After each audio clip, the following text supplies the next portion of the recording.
మనం ఇప్పుడు రాసులు నక్షత్రాల గురించి తెలుసుకుందాం. మొత్తం 12 రాసులు ఉంటాయి. ఒక్కొక్క రాశిలో 3 నక్షత్రాలు సంచరిస్తూ ఉంటాయి. మొత్తం 27 నక్షత్రాలు ఉన్నాయి. వాటిలో ముందుగా మనం 27 నక్షత్రాల పేర్లను తెలుసుకుందాం.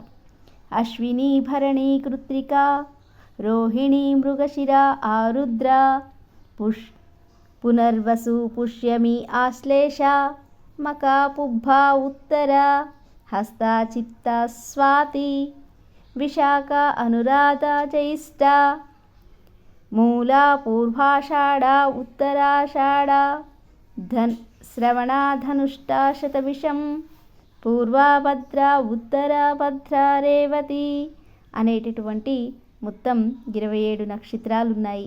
ఒక్కొక్క నక్షత్రము 4 పాదాలుగా ఉంటుంది.